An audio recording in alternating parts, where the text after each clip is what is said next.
fitness and thinking, like you and I, is grounded in the notion that having a six-pack is just one marker of being fit. Yes. You know, physical fitness 100% matters, but we talk about mental and I think spiritual fitness as well, in a sense, don't we? And your kind of understanding of how your body's changed over time and what best means. And we touch on menopause as well. Yeah. And maybe ways in which to manage it. You describe how it felt unmanageable at times, the symptoms that you had. Yeah. Which is really tough and, you know, something that I won't experience. I think it's really important that people who won't have a cycle understand how, you know, half the population is going to feel. Yeah. So that was massive. And the way that you talk about moving into the next stage, so from fighting to becoming a PT, becoming a manager, what stood out for you? Being kind of content with what you were saying was what your best looks like at certain stages in your life. You know, so I'm 50 now, you know, I'll probably train different when I'm 60, train differently when I'm 70, but being okay with that and not being frustrated that I can't train like I could when I was 30. I'm very fortunate that I'm still as strong as I am, and I've not got, I always say this, look, I'm under no illusion that at some point fighting for all them years is not going to bite me in the arse. But if I can keep myself fit at a manageable weight, I've got a very, very good chance of being able to train for as long as whatever. For me, until like I've actually spoke about it, I've not really thought about that and thinking, well, actually, Ellen, you do actually train quite well for a 51-year-old, you know, until I've actually spoke about it. So, yeah, it was, I'm more than happy if you ever want to do anything more about menopause or about HRT or anything like that. I'm not saying I'm an expert. It's a bloody minefield for women, and a lot of women do not feel supported. It's a bit of a difficult one with my doctor. They was quite happy to put me on it, but there's most of the stuff that I've done is by watching podcasts and my own research and trying to figure out, you'll know yourself, it's everything, everybody wants you on a supplement and take this and all that. You're going through menopause, it's not, you know, you can't take some vitamins and it's gone. It's bull. But it's managing it with exercise, managing it with diet. HRT, it's not a game changer, but it will take a lot of stuff away. The only thing with it is because obviously you can't, if you pay private it would be different, but because of the NHS, you all started on 25, the patches are 25, so you start on 25s, then you go to 50s, 75s and 100s is the max. Okay. But everybody starts on the same dose, which my estrogen levels might be lower than Barbara's, but we're all not the same. And that's what happened with me. Yeah. I don't think I was on the right dose. And it took me, you know, banging on my doctor's door saying, well, basically. Yeah. So now I'm on 75 on the coil, which I don't mind speaking about, do not mind speaking about.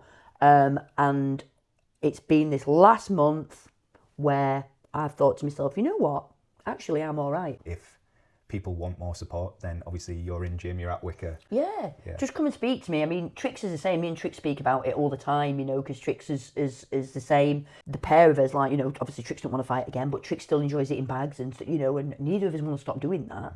You know, I don't want to, you know, stop lifting weights because I'm unable to do that because my joints are that sore. So it is, and this is what I was saying to the doctor, I just want to be able to do the things that I love without being in discomfort. You know, I'm not saying, oh, you know, well, when I was fighting, I would do, you know, 10 rounds of bag work, then I'd run 10 miles. And I can't do that anymore. I just want to be able to go in the gym, lift some weights, hit some bags, you know. Most of the time now I go for social. I do a bit, talk a bit, do a bit, talk a bit, you know, and I love that. But I want to be able to do that for as long as possible. Yeah. And there's a lot to be said, isn't there, for the more you move, the more you can move. Yeah. Yeah. And the thing that you're, you know, saying about obesity is it is this fat and fit kind of stuff that's going about is very dangerous, very, very dangerous, because it's obviously body weight, it being overweight, whether you're fit or not, it just has huge health implications, and we shouldn't be promoting people who are obese. We shouldn't be saying, you know, it's, you know, as long as you're okay and that, we need to be kind of like trying to help people. You know, if exercise was a pill, it would be the most taken drug in the world. Of course it would be. Yeah. Because some people don't want to move. And yeah, I think actually what people don't realise, particularly with something like Manjaro or Ozempic, is that if they don't weight train at the same time, muscle will be stripped off. Yeah, 1000%, yeah. If you lose weight and a lot of that is muscle, you're going to be in a much worse situation at the end of it. And the thing is that it suppresses the appetite that much that people just physically cannot eat. They were saying about with the HRT as well, obviously I didn't talk about it on the podcast, but when they did the the kind of studies back in the day, these women were obese. That's why they developed breast cancer. Right. The estrogen's produced in fat cells. It's kind of a dirty estrogen that your body can't kind of use. So this can increase kind of menopause symptoms or perimenopause symptoms. So that's another thing to be mindful of keeping your weight down as well. It's something that needs to be spoken about more, the obesity crisis that we're in, and we are in a crisis. I don't care what anybody says, we are in an obesity crisis. So this needs to be spoken about. And then obviously the thing is for me as well as being somebody in the gym, is I want to speak to people more about, perimenopause, menopause, going on HRT. Just, you don't have to live with this. There is stuff out there that can help you. Amazing. And obviously it's up to you to watch it. All right, like and follow if you haven't already, and yeah, let's get into it. What does it mean to be a Nak Muay? Am I saying that right? Yeah, you are, yeah. Nak Muay is obviously a Thai boxer in Thai. But I would be a Nak Muay Sai, which means I'm a southpaw fighter. A Nak Muay is a Thai fighter, Thai boxing obviously being the national sport of Thailand. These fights are something that the Thais have done for centuries. It's not just a martial art. This is embedded in Thai culture.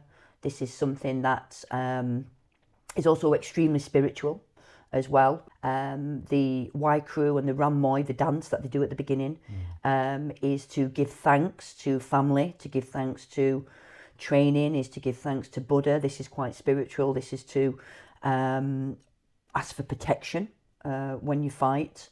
So yeah, it's just more than just getting in there and, knocking, 10 bells or whatever out of each other. This is it's a contest of skills. Am I stronger than you? Am I better than you? This is why you don't get in Thai boxing the kind of trash talking that you do in boxing. This is extremely respectful. And like I said, it's a showcase of I can beat you because I've trained harder than you. I come from a better gym than you, and I have a better skill set than you.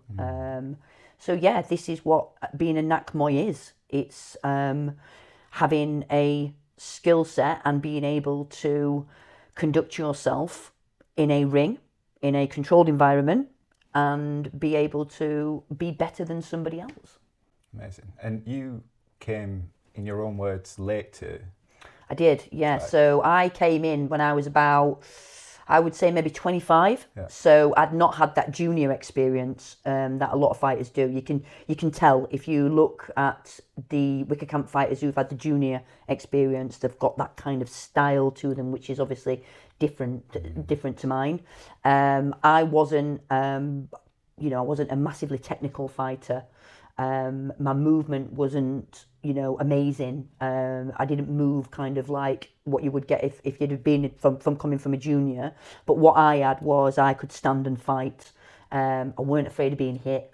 And yeah, that was it. I was in there and we were going to have a fight. So yeah, it was quite late on. But yeah, when I started training and that, it was like it became very natural to me to punch and kick, knee and elbow. Yeah.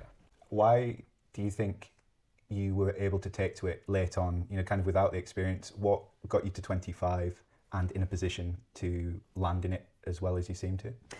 I'd always been able to defend myself as a child, obviously growing up in a small mining village, and growing up, I always say this to people, growing up in a man's world. So I liked football. I liked doing a lot of sports that were kind of male orientated. So I had to prove myself sometimes that why I was there and why I wanted to do this. And, the way that I would do this would I'd have to defend myself because lads used to think they could push me about and they couldn't. So I'd always been into boxing. I'd always had a punch bag as a little girl and always had some boxing gloves. So I like that kind of thing, sort of, but I played football all my life. Football was my first love. And then I got to an age about 25 and I was like, you know what, I want to try something different. And a friend said to me, do you want to come to Thai boxing? And I was like, I'm not really that bothered. And she was like, oh, come with me. And I was like, okay, I'll go with you. And that's it. I just absolutely fell in love with it. It was just hands-on. We were kicking stuff, punching stuff. And I was like, oh my God, this is amazing. And then that was it. I've been there ever since, 5 years later. Incredible. Yeah. And you're at the same club that you started at, is that right? Yeah, so Wicker Camp, which was established by Mick Mullaney. He's my Arjan. In 1977, he opened the Wicker Camp at the Wicker Archers, and just in this, complex where, I mean, if you've ever been to the Wicker, it's just a spit and sawdust gym. It's just absolutely phenomenal. It's just, if you wanted to think of a traditional Muay Thai gym, that is what you would think of. It's just got that vibe that it has. It's just got a really, really good vibe. There's a real good sense of community there as well, and it produces champions. At one time a day, we had more champions than any other gym in England. And Mick and Trix are creditable trainers. These people are known throughout England, throughout Europe, known in Thailand. So yeah, I was very fortunate that this was on my doorstep. And that's it, yeah, I just went and trained. And then Mick said to me, this would have been in, I think, 2003, said to me, do you want to have a fight? And I was like, I don't know. And he was like, look, have a fight. If you don't like it, you don't have to have another one. So I was like, yeah, okay. So I had a fight, and then 16 fights later, yeah, so. In 16 fights, so that was it, that was your... Yeah, that was my fight record. I had 16 fights, yeah. And what was your record? So I had 16 fights, 14 wins, 2 losses.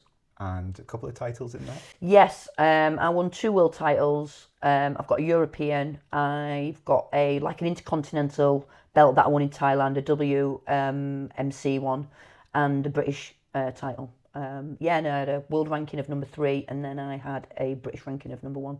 I think everything that we think of with sport is that you start doing it and that you need to have a background doing it.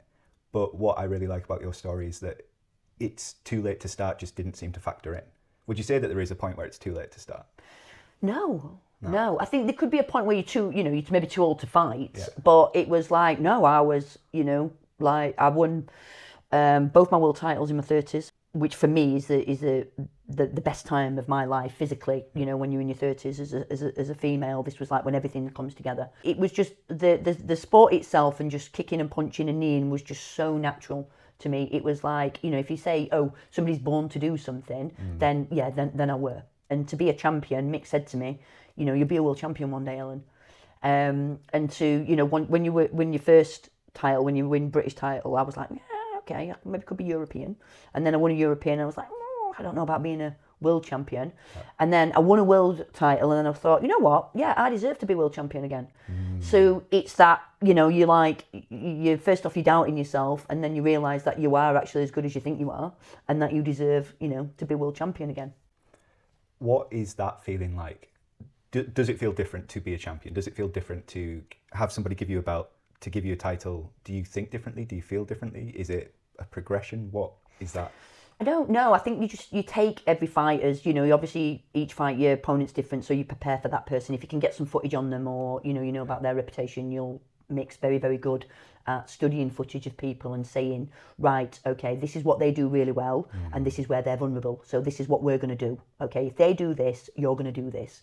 So there's some kind of aspect of that as well where you might work on. There might be certain drills you'll do which will prepare you, or when you're sparring, Mick will, get whoever you're sparring against to do certain things to put you under pressure. So you have to deal with these certain techniques. But no, every fight would be prepared for the same. And you get in there, and it's a really, I can't really put into words a sensation, because you're going to be, somebody's going to, be punching you in the face. But I've never been as confident in my life when I stepped into that ring. And the self-belief that you have in yourself is unbelievable, because I used to just think to myself, no matter what happens, I'm going to be okay. Yeah. I will be okay. I'll be able to defend myself, and I will be okay, whatever happens. And you're obviously you're nervous and you're frightened, but not to the point where you're like, I can't do this. You're just like, yeah, come on, let that bell go. We're going to have it, Yeah, it's Rickson Gracie, I think, talks about how if you're not a little bit scared beforehand, then you're probably stupid. Yeah, of course you are. It's nerves that'll keep you on your toes. It's nerves that'll stop you from getting knocked out. Yeah. It's where you're conscious all the time of what's going off. This is like, I need to keep my hands up. It is. It's just like, if you go in there and think, I'll be sound here, it's not. You've got to go in there and think, right, okay, worst case scenario, they're going to try and smash my face in. So it's just being able to, you are kind of, it's that duck on water scenario where they look really, but underneath the legs are going, so your heart's going and you're nervous, but you've trained well. I've got Mick and Trix and Uncle Pete in my corner. you know, second lot of eyes, I'm going to be all right here. What I really liked in some of the fights that I've seen of you online is the way that when you went back to your corner, you and Mick were just having a chat. Yeah. It didn't seem flustered from what I could see on the cameras. And what you've described there, you had evidence, you had proof that you could do the thing that you were doing. And so you were confident. You know, I think when people are overly anxious or overthinking things, it's probably because they've not done enough action to land them in that situation and to get them through without a scratch, sort of thing. Yeah. Now, as you say, you're still going to get hit, you know, and everybody's got a plan until they get punched in the face, kind of thing. That's what Mike Tyson said, yeah. But for you to be in the ring and to have been hit and, you know, to maybe have your nose bust or to have your shins hurting or whatever you were feeling, to then also have those moments with Mick where you're like, okay, cool, this has happened. I can only see the cameras. I didn't hear what you talk about. What was that like? The way that we were managed as fighters by him and Trix was unbelievable. You know, Mick, he's never screamed and shouted at us or anything like that. He knows exactly how to manage each fighter. So he would manage me differently to what he might manage Thomas McCormack, what he might manage Imran, you know, Daniel. It would be different. Sometimes he'd tell me, he'd want me to do certain things. You know, Ellen, I want you to do this when they do that. Or sometimes he just asked, you know, one time he asked me if I'd seen any good DVDs. In the middle of a fight? In the middle of a fight, yeah. He said, you're doing great, you're doing brilliant, I don't need to tell you anything. Have you watched any good DVDs lately? Sometimes he'd have a bit of a laugh with you as well. So it was just, yeah, you know, I've never ever gone back to the corner and said, oh, Mick, you know, I'm really struggling here, I don't know what to do.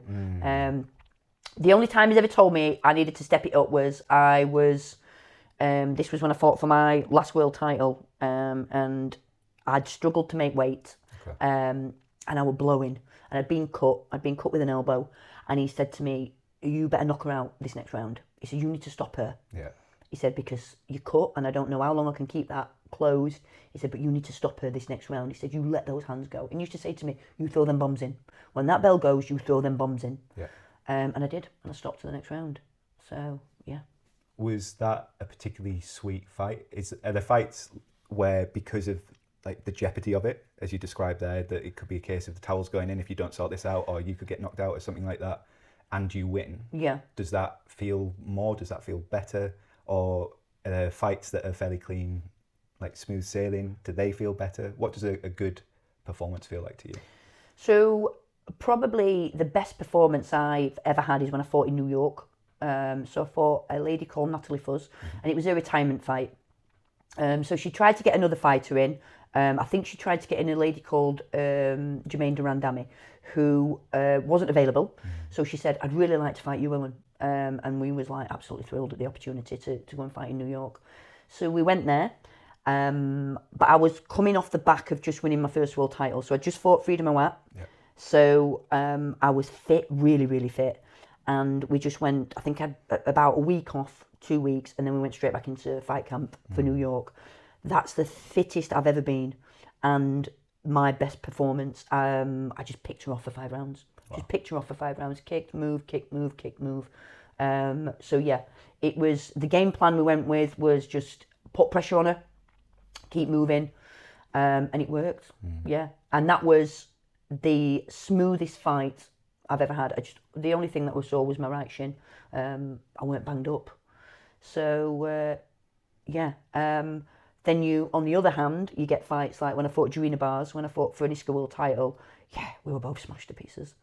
Yeah, both of us were smashed to pieces. It's the Bars one where at the end of it, you're giving her a hug and your nose is just gone, I got kneed in head twice. Yeah. I got kneed in face, and then I got kneed in the mouth as well. I'd kneed her in the head, I'd booted her. We got a nomination for Fight of the Year as well, because it was just 5 rounds of just... It was war, wasn't it? Violence, basically. Yeah, it was just an absolute war. So Joanna at the time was the top welterweight in the world. An incredible fighter, an incredible Dutch fighter. Somebody I really respected and was like, yeah, absolutely, I'd love to fight her.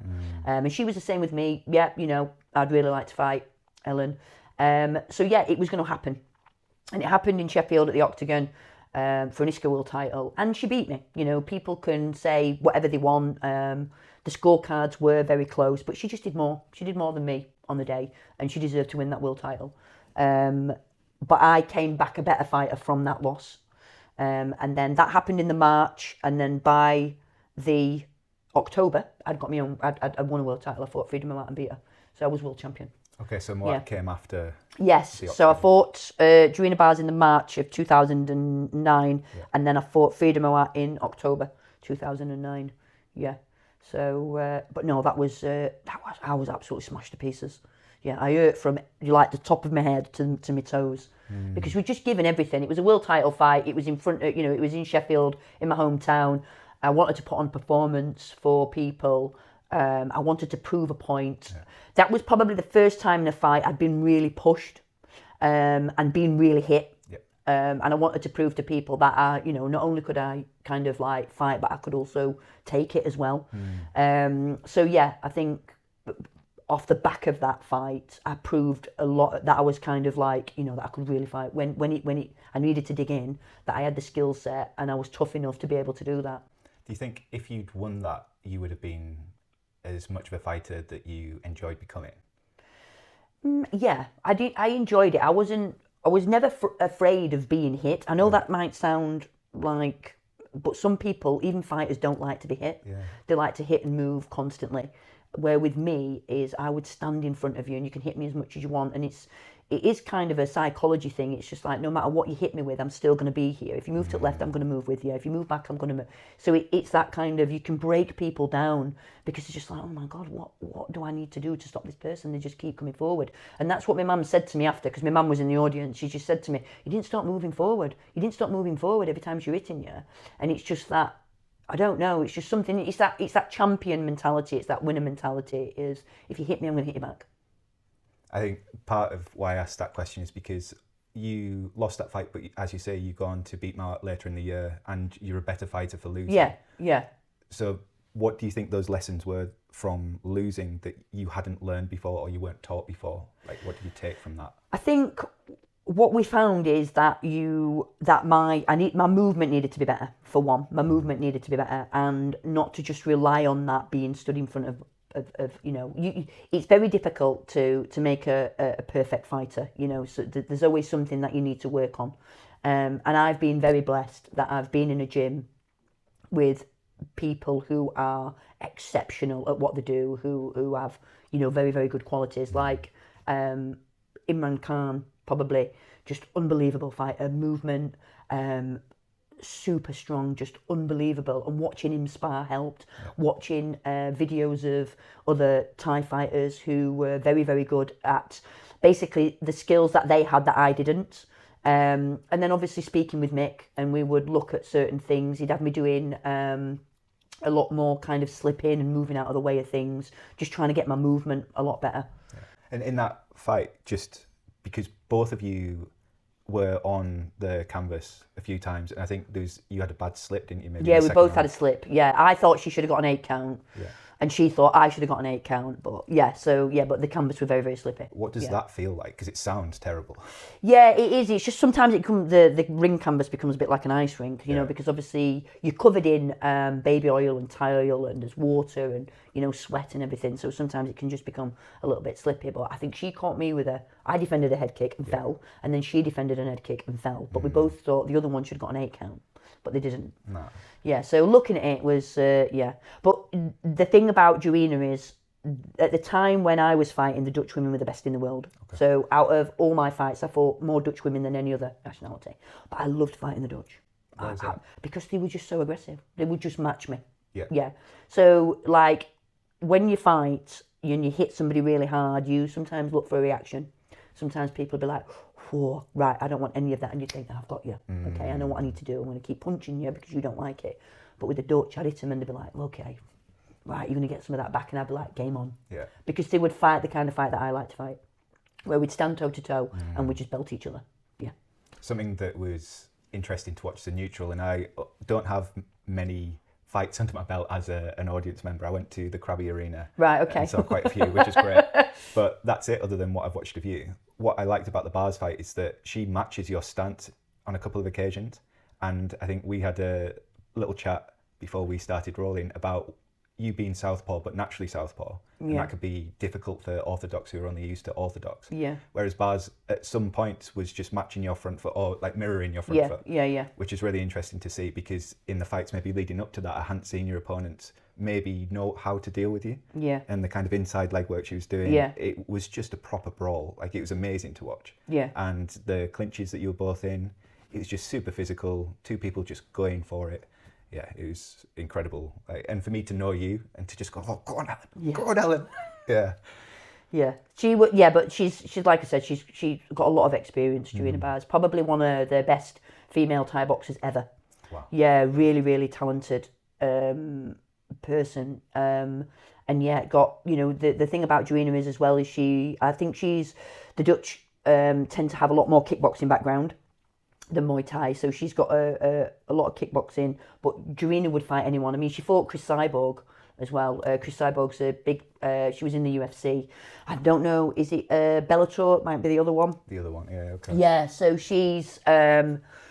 It's quite interesting actually, because Chris is a very hard hitter as well. Chris is very, very physical, really strong woman. And they interviewed Joanna Bars after the Chris Cyborg fight, and they was like, you know, she's the hardest woman you've ever fought. You know, how hard does she hit? You know, what did it feel like hitting the punches? And she was like, no, actually, Helene Garnett's the hardest person I've ever fought. She's hit me the hardest. And I was like, I think that's something that I really enjoyed about it, is that whether you won or you lost, as soon as it was decided, it was hugs for the other fighter. It was respect.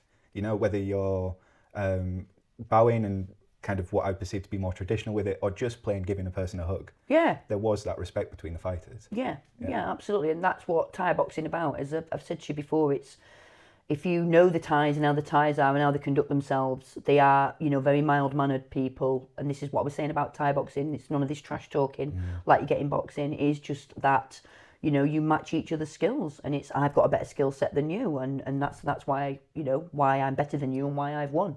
So there's no animosity, no anger. No. It's just that, you know, we've both agreed to fight each other. We're both from creditable camps, and yeah, that's what it is. It's just I think I'm better than you, you think you're better than me, and we're going to fight on this day, and we're going to find out. Yeah. When you talk about the crossover there with Bars fighting a kickboxer, what makes Muay Thai distinct from kickboxing? Probably the Ran Muay and the Y crew. So you could probably look at kickboxing, especially now. I mean, I think before, if you looked at the kind of kickboxing from back in the 80s and the 90s, when it was like, you know, shin pads and they wore them long trousers and stuff, it was, I don't know, it wasn't as, it was kind of done on a point scoring basis. But if you look at kickboxing now, that's in the one championship, it's just as brutal as Muay Thai. Okay. It's just, obviously you can't knee or elbow to the head. Right. So now they're very, very similar. But probably the Ram Muay and the Y crew at the beginning, because you could argue that, you know, a body kick in Thai boxing is the same as that, as in kickboxing, but it will be the Ram Muay at the beginning that is the, you know, the actual difference between us. Because is it in your fighter profile, which is on the Wicker Camp YouTube, that Mick talks about how he kind of brought his interest, his curiosity about the sport to Sheffield with him, and it was because he'd not seen the elbows and he'd not seen the knees, and he wanted to know what that was and what that style of fighting was. Maybe was very different from what was formalised, as you say, with kickboxing, and it's just very exciting, isn't it, to watch as a sport? It is very exciting. It's like, it is a proper combat sport. It is, you know, the true art of fighting. Like, if I was to say to anybody about wanting to get into a martial art for self-defense, it would be Thai boxing, 100%, or Brazilian jiu-jitsu. What you're learning is, it's not like a kata like you get in taekwondo or in karate. These are, you are, well, it's known as a science of 8 limbs. It's because you are basically a human weapon. It's designed to break your leg, break your arm, cut your face open. You know, the way that it's designed is to cause maximum damage. It's not kind of point scoring. Even though you do score points, it is absolutely brutal. Yeah, there's no shin pads. You've just literally got a, you know, mouth guard in and some boxing gloves. What does a good point feel like? So is it still scored on points, or is it just a feeling? How? Yeah, it will be. It's scored on points. The idea is that we try and judge fights like they would in Thailand. It doesn't always happen like that. Okay. And sometimes, you know, you might look at certain fights and they'll give it to one person and you're like, oh, okay. It should have been given to the other person. It depends. Sometimes it's just, different organisations you fight under may have different rules. Like in Thailand, it's anything goes. You can do whatever, basically. Where sometimes I've fought before and they've said to me, right, you can't do any foot stamps or you can't do spinning back fist. Okay. Where in Thailand you can do all that. So same again when I fought under ISCA rules, when I fought Joanna Bars, there's a certain thing that I did in the clinch where I kind of pulled her up and then dropped her down. Right. And I was pulled on that. It was like, oh, you can't do that under ISCA rules. Yeah. But I would have been able to do that in Thailand. So sometimes it can be a little bit confusing. So it depends. But ideally, if you score, if you kick cleanly, punch cleanly, knee cleanly, elbow, then you will be scored on that. What does it feel like to be on the other side of a point scoring? Yeah, I've lost twice by losing points. I lost to, obviously, Joanna Bars, and then Arinta van der Zee, if I've said her name right. I lost to her at the Doncaster Dome.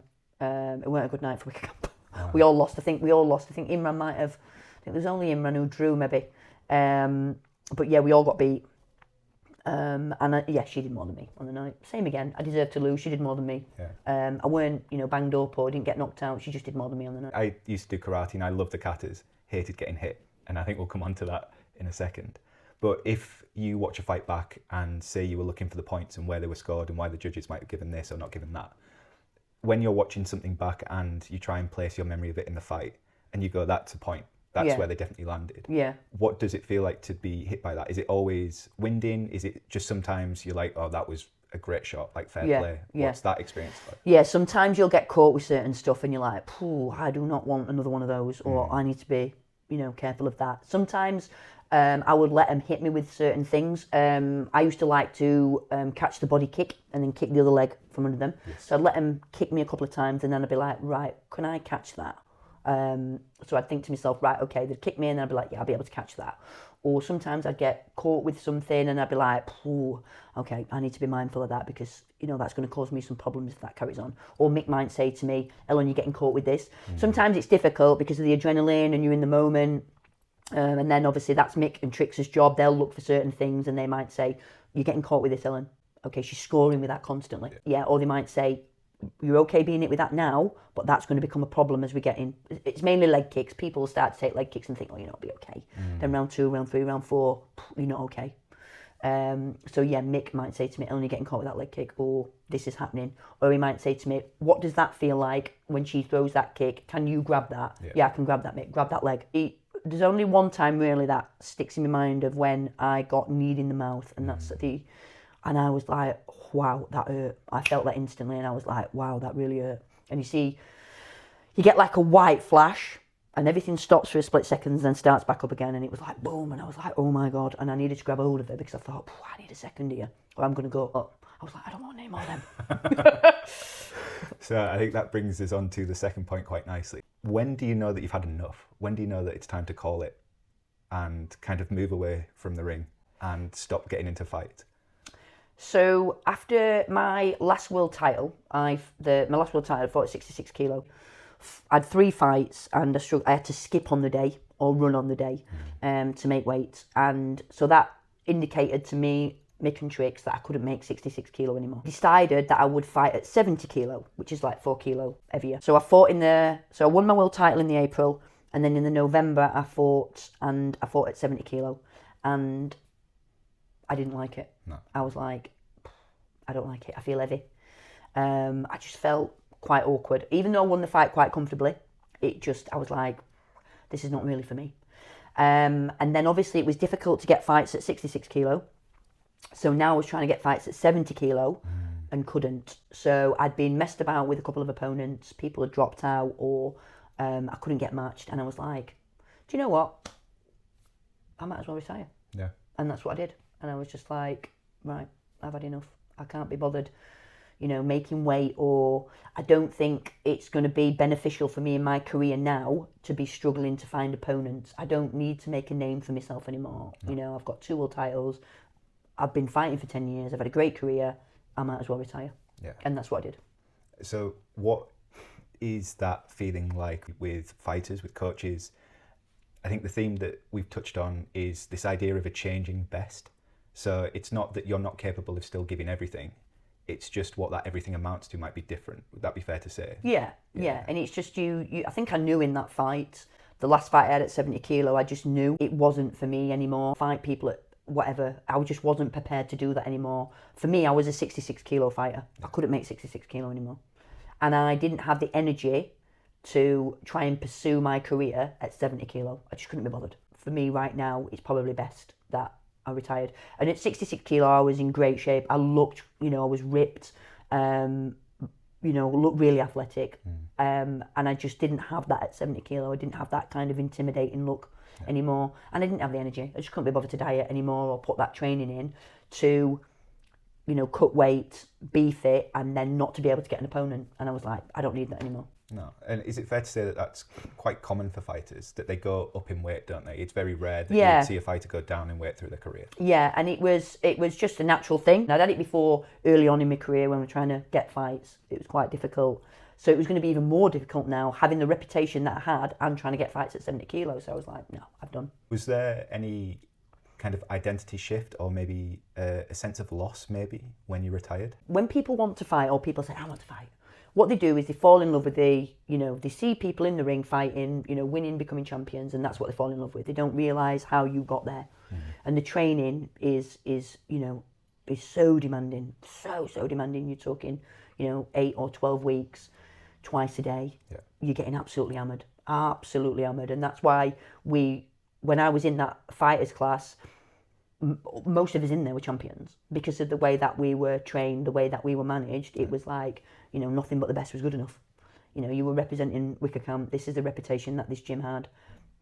And this is what we did. This is the way that we trained. So it was that as well, because and the thing is with the way that I would train is it was all or nothing with me. I was totally in 100%, because I used to think to myself, if I get in the ring and I lose, and I think to myself, well, Ellen, you didn't train hard enough, that's why you've lost, I would never forgive myself. I wanted to make sure that I'd given everything in training camp, and then I got in there and I was like, look, they beat me because we were better. Yeah. And that's absolutely fine, So yeah, it was the training demand as well. I was in my late 30s. I was knocking on the door 40, and I was like, do I really want to be fighting at 40? Not really. So yeah, and I just think that I'd given everything I could. And I didn't want to be one of them washed up old fighters where people are saying, when is this woman going to retire? Which you see in other sports, especially in boxing. I wanted to retire and that would be it. Done with the sport. I'd taken what I wanted, I'd won what I wanted, and then I got out. Yeah. I think that level of contentment can be rare sometimes for people to find. Yeah. But it's probably because you had that mindset of, I know that I've given what I can, that you didn't leave anything behind. It wasn't a case of, I'll keep, my other foot out of the water just in case. Yeah. Both feet were in. Yeah. And so come what may, you knew that if you lost, it was because they were better. So few people have that sense of closure, and it's because they didn't commit. Yeah. Each episode of F&T takes about 10 hours to put together from start to finish. So if you could give me a second, maybe 2 seconds of your time to drop a like, subscribe, follow, and maybe even 5 seconds to leave a nice comment or a 5-star review, that would be incredible. With the idea of changing bests and kind of shifting down a couple of gears, something that we've spoken about more recently is menopause and being in a different life phase, biologically speaking.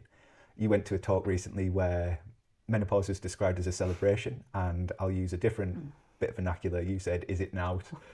My body's not doing what I want it to. Yes, and that's it. It's just like, menopause is a celebration, and I was like, it's not. It is not a celebration. No. Yeah, it is. It's until you experience perimenopause or menopause, it is very hard to kind of say what it is, because I think it's a very much individual kind of process of what is happening. I mean, I was, in a sense, quite fortunate because really my perimenopause didn't really kick in until my late 40s. Only, I would say, maybe around 48 when things became just a little bit unmanageable. Stuff starts, you start having the hot flushes, your sleep's disturbed, your joints start to ache. It was December 2023. I was really struggling, really struggling. My menstrual cycle was all over the place. And then in the January of 2024, I spoke to my doctor and made the decision to go on HRT. It wasn't all plain sailing, and this is another thing as well that I think needs to be explained to women, that HRT is not the answer to, all your prayers. It's not, absolutely not. Everybody started on the same dose, and yeah, I've probably had 18 months of just crap, of dealing with stuff. Now I'm probably on the right dose. It's not you take HRT and, you wake up the next day and everything's fantastic. It's not. There is a couple of things it will sort immediately within the first maybe 2 or 3 days, like the hot flushes stopped, headache stopped, joint pain stopped, but as in energy levels and your mood, it will take months. It'll take months, yeah. From an athlete standpoint, what are the sort of changes that you noticed, and has HRT helped or exacerbated those changes, would you say? Well, going, from being a female who's never really suffered from PMS, never had any issues with the menstrual cycle, and so I never had any problems, never been on any form of contraception, anything like that, never taken the pill, anything. I thought to myself, perimenopause will come along, I'll be absolutely fine. Mm-hmm. And then when I realised I wasn't, I was a bit like, what is happening to me? Why am I, why is my body rebelling? I've been so good to you. Yeah. Why is it not doing what I want it to do? The doctor said to me, well, how was your sister? What was your sister like going through menopause? And I said, Joanne she was okay. She had, symptoms, same as every other woman did, but not severe. And they was like, well, that's probably how it's going to be for you. But I had to remind the doctor that, Joanne's, 8 years older than me.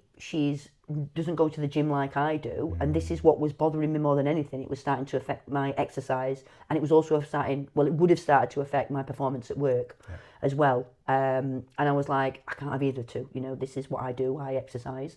I work in a gym. I love my job. And I need to make sure that I turn up every day the best that I can be. Yeah, I went on HRT, and then for people who might not know how it works, you have an estrogen patch, which you change twice a week. And then you have progesterone tablets, which you take 15 to 26 days of your cycle. Mm-hmm. I didn't like the progesterone. Okay. I didn't like the tablets at all. And it's very common for women to have progesterone intolerance. They don't like it. They do not like it. So February this year, I had the coil fitted. Right. Which is, it's obviously progesterone, and it's released straight into your uterus. And touch wood, since last month, things have settled down and I've been a lot better. So I don't have a cycle. I won't know what that experience is like. My understanding is at the back half of a menstrual cycle that progesterone picks up. Yeah. And you might have, for some people, feelings of dysphoria, and it's kind of like a spiritual discomfort by the sounds of it sometimes. Cravings are through the roof. You don't understand why you feel a certain way. Like there's a sadness that's about it. And I think the way that you're describing it there, if you're taking a tablet that is correlated with those feelings, and that's to keep you in check hormonally, that must be really tough. And having to do it because you're trying to manage your life experience. Yeah. It is. It's just, it is the way that, perimenopause was explained to me is basically your brain is telling your ovaries that you need to release hormones, and your ovaries are saying back to your brain, I don't have any to release. So it's like a breakdown in communication. They're not communicating anymore, and this is why you get these, horrific. And some women I read stuff on Facebook, and I could cry for these women. What some women are going through, they just are in absolute despair. Yeah. They don't know what's happening to them. They don't feel like they're supported. And for me, it's something that's going to happen. Whether you like it or not, you are going to go through perimenopause, menopause. But for me, it's how the decision I made to go on HRT is how can I manage these symptoms so I can still enjoy my life. I've said this to the doctor, I didn't think going on HRT I would be taken back to my 20s and, life would be, amazing and all this. I was under no illusion of that. But what I wanted was that I wanted a good quality of life. I still wanted to be able to go to the gym. And like I've said to you before, I know that I'm not capable of training at the level that I trained at when I was, in my 20s and in my 30s. I absolutely know that. Yeah. However, I still want to be able to do the things that I love. I love lifting weights. I still like it in the bag. And I still want to be able to do that without the next day thinking, you know, oh my God, I feel like I've been run over. You know, so for me, it was the achiness in my joints, the lack of sleep, the kind of irritability. Have I just said that? Right. What was driving me potty. Yeah. So what HRT's done is it has taken some of those symptoms away from me and allowed me to have the quality of life that, you know, that I want to be having at 51. Yeah. You know, yeah. Am I right in thinking that the aim of HRT though is to eventually scale down so that you kind of manage the symptoms that you're feeling and then over time that you'd come off it, or is HRT forever once you start it? How does that work? It's bioidentical, so it's estradiol in the patches, so it's basically, it's like, you know, bioidentical to what I would actually produce naturally. So you can be on HRT for the rest of your life. Okay. You know, the stuff that they was having in the 80s, which my mum tried and my mum hated, she just couldn't get on with it, is just a thing of the past. It's, you know, this is now women are able to take HRT safely and not have all the stuff happens to your body as you get past 55. You are open to more medical problems as you get older anyway. So obviously HRT it's not kind of something where you would go on for 10 years and then come off. If you want now, you can stay on it. Yeah. Okay. For life. Yeah. What would your advice be for people who maybe either need to move more because, you know, they're getting older, they need to manage their weight, and managing their weight could help with the kind of comorbid symptoms that we see. So 70% of people in the UK are overweight or moving into obese. And this used to be something that British people might laugh at Americans about, but Americans and Brits have very similar rates of being overweight now. The average Brit is walking less than 4,000 steps a day. Now, you manage a gym. I know for a fact that you're walking more than 4,000 steps a day just being at work. What is the message for people who are... So you've only just gotten into your 50s, haven't you? Yeah, I'm 51 tomorrow. 51 tomorrow. Many happy returns. Yeah, thank you. Approaching 50 and thinking, my body's not doing what it should be doing. There's no point me even trying now. There's no point me starting. What's your take on it? I think find something that you love. It's for people like me and you who are into exercise. Sometimes it's very difficult for us to put ourselves in them shoes and be like, you know, how could you not exercise? Why would you not want to exercise? You know, why would you not want to see what you are physically capable of doing? But yeah, just if you can, get a gym buddy. Go with somebody who may have a little bit more experience than you, and find something that you really enjoy, whether it be swimming, dancing, fitness classes. You know, we're not expecting people to go in there and, you know, train 7 days a week and, you know, you're in the gym for, you know, 2.5 hours. It's just little. Start off nice and steady. Get a PT, get a personal trainer. Somebody who knows what they're on about, somebody who can help you, somebody who can help you achieve your goals, whether that be, you know, you were saying that, you know, people don't walk in, you know, 4,000 steps. You know, if you could walk 6,000, it's just try and find something that makes you want to do it. It is difficult, and I think people are frightened of gyms. They may have had bad experiences in the past of being in gym, but even just, you know, walk in the park, get out there, do something. Something that I've been thinking on and I've appreciated in the time that we've known each other is this sense of being in the gym is one thing that we do, but it's not everything. And, you know, one of your great loves is ABBA. I saw that one of your ring walks, you had Dancing Queen. Yeah. And so it is a sense for us that while we might not be able to understand why people wouldn't exercise, we still want exercise to be a part of a life. Yeah. How do you balance things? How do you make sure that the gym isn't everything, you know, particularly as a gym manager? Yeah, I do love ABBA, like you've just said. Yeah. I absolutely love ABBA. And yeah, Dancing Queen was my ring walkout. That would be the song that I would have. I mean, I've loved them, all my life. As soon as I could speak, I was singing ABBA songs. When I was fighting, that everything revolved around that. That's all I thought about, you know, training and what would be my next fight when I would, you know, fight again. Obviously, I don't train to the extreme like I used to, but if I miss a session, I'm not really that bothered. Yeah. It's okay. That's fine. Because of how active I am. And like you said, I can walk between 10 and 15,000 steps a day just potting around my gym, doing my job. So yeah, I like to read, I like to watch YouTube, I love YouTube. Out of all the social media platforms, that's my absolute favourite. There's just little snippets on there of information that I can delve in, and that's how I like to relax. Spending time with family, spending time with friends. But I mean, the gym is a massive, massive part of my life. That's what I did when I retired. I went and got a personal training qualification, and then now I manage a gym. And that's the same again.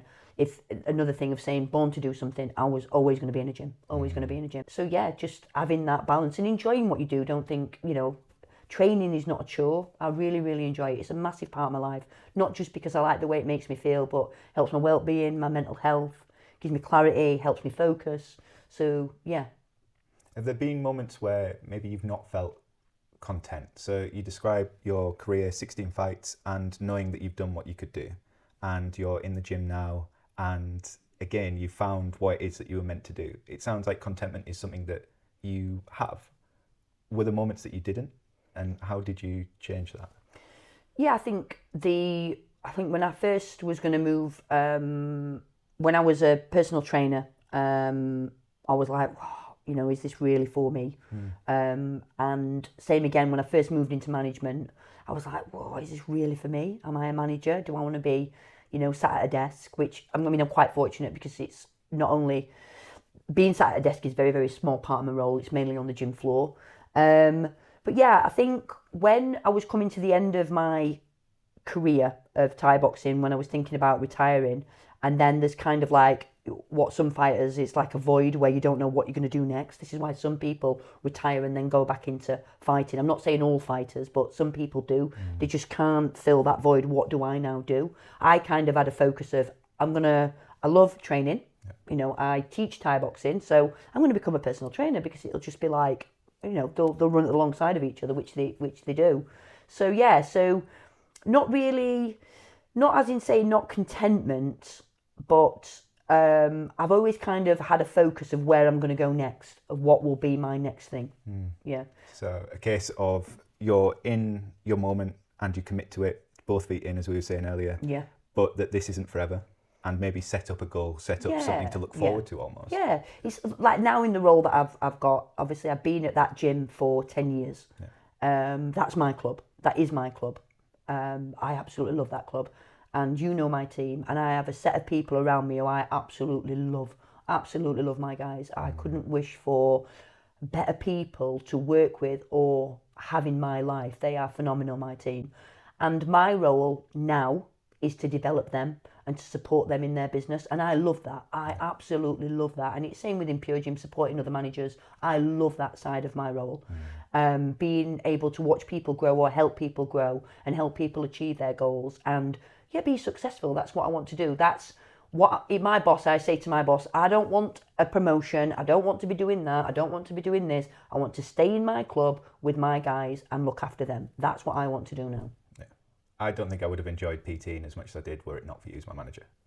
You're incredible at doing that, at bringing the best out of people. And I think the way that you describe Mick and Trix at Wicker Camp, the kind of feeling that I had as soon as I walked in our first chat, I was just like, I want to work here, Yeah. I want to do what I can and learn what I can from Helen and from the team. And I think that was a massive moment in my career. And that's it. And it's when I went into Wicker Camp, I had Mick and Trix, who were two people who were prepared to invest their time and invest their knowledge in me and make me a champion.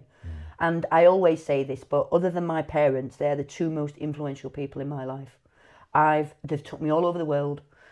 They have nurtured me and looked after me. And when you are a champion and when you're a winner, you take that mentality with you. That's why now in the club that I'm in, I want to be in the best gym. I want to be in the best cluster. I want to be in the best region. I want to win. That's what I like to do. That's the mentality that I have. So these people invested that time into me and I will be forever grateful for them. When I went to Wicker, I needed something in my life and that gave me that. And I was like, it was like that eureka moment. I was like, oh my God, this is it. And if you ever come to Wicker, to say it's a fighting gym, it's such a laid-back, friendly environment. It's got such a sense of community. They do so much, Mick and Trix, for people, so much.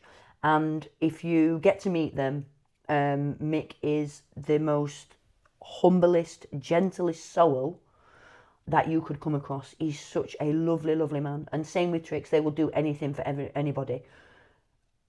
But the investment and the way that they are with people is second to none. And I will be forever, ever grateful to them, forever grateful for them, because I am who I am, and the way that when I retired and then went on with my life and presented myself to people is because of what they gave me. Is that mentality, that champion mentality. They made me who I am, you know, and I will be forever grateful to them. How might other people get a taste of that, Helen? What would they need to do? Are there certain sessions for beginners? Are there different age groups and brackets? What would you suggest to the typical person watching this? You can start from 5. Yeah. We have got one of the best junior programs in the country. So they, Trix, Rue and James, they kind of overlook the junior class. They have their own dedicated classes. Mm-hmm. So and this is no disrespect to other Thai boxing gyms, you just may not have the facilities where you sometimes get juniors mixed in with adults. They have their own dedicated classes. They have their own dedicated syllabus.